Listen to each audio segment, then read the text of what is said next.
100 तक जाएंगे।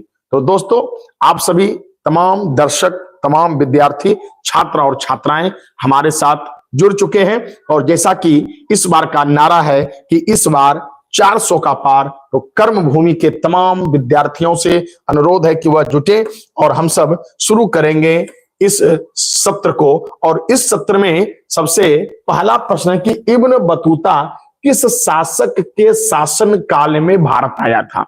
Ibn Battuta एक यात्री है। इब्न बतूता कहां के यात्री हैं? दो मोरक्को के यात्री हैं। इब्न बतूता कहां के यात्री हो गए? मोरक्को के। इब्न बतूता जो है वह मोरक्को के यात्री हैं और इसने एक किताब लिखा है इब्न बतूता ने, उसका नाम है रेहला।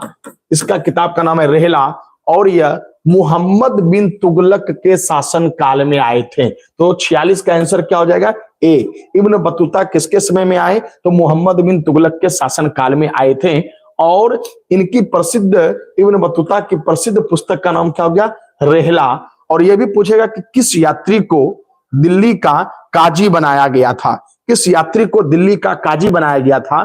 तो यह जो है इब्न बतूता को ही दिल्ली का काजी भी बनाया गया था। दिल्ली का काजी भी बनाया गया था। यह भी पूछेगा कि मोहम्मद बिन तुगलक किस यात्री को चीन का विदेश विभाग सौंपा था?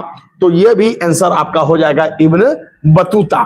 तमाम ऐसे उत्तर इसके अंतर्गत में आएंगे। चलते हैं अगले प्रश्न की तरफ। और इनमें कौन सी रचना कालिदास की नहीं है?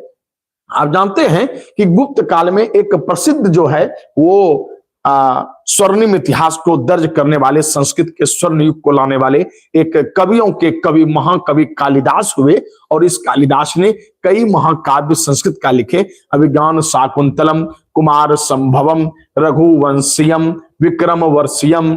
तो ये सारे जो किताब हैं, तो इनमें कौन नहीं है? तो रघुवंशम तो है, विक्रम वर्षियम है, अभिज्ञान शाकुंतलम है। ये तीनों रचना किसका हो गया? कालिदास का है। ये तीनों रचना किसका हो गया?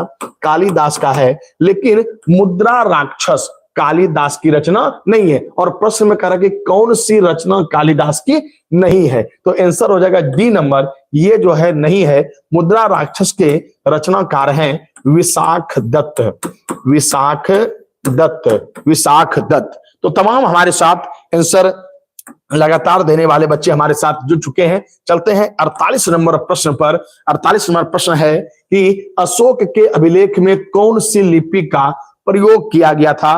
और हमारे साथ Ankush, Suman, Jitendra Baraini, army boy, MD Jishan, Rajkumar, Kareena Kumari, Badal Kumar गंभरपुर से हमारे साथ हैं जितेंद्र बरैनी, नितेश, निरंजन, अंकुश, राजकुमार गोरिया, SK सिंह का जवाब है।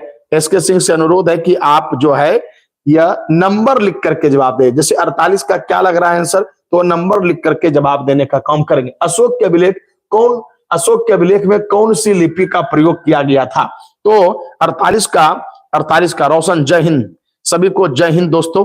और शुरू करते हैं। तो आपको याद रखना है कि खरोष्टी, अरमाइक और ब्राह्मी तीनों का जो है प्रयोग किया गया था। सबसे ज्यादा ब्राह्मी लिपि का प्रयोग किया गया। लेकिन पूछ रहा है कि कौन सी लिपि प्रयोग किया गया?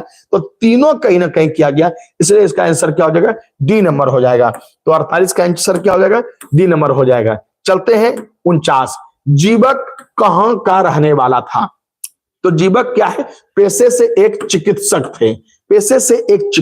थे। और जीवक किसके दरबार में रहने वाले थे? बिंबिसार के दरबार में।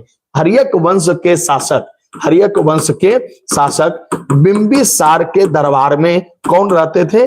चिकित्सक के रूप में, राजवैद्य के रूप में जीवक रहते थे। और यह कहां के थे? पाटलिपुत्र के थे। तो सी नंबर आंसर हो जाएगा पाटलिपुत्र के थे। सी नंबर आंसर हो जाएगा पाटलिपुत्र के थे। और इसी जीवक ने किसका इलाज किया था? तो भगवान बुद्ध का भी उपचार किए थे। इसी जीवक ने बुद्ध का भी उपचार किए थे। तो 49 का आंसर क्या हो जाएगा? सी नंबर हो जाएगा। चलते हैं 50 नंबर प्रश्न। जीवक की ख्याति किस रूप में है? क्या वह व्यापारी थे? नहीं थे। अधिकारी थे? नहीं थे। शासक थे? नहीं थे। वह क्या थे? वैद्य थे। वैद्य मतलब राज वैद्य।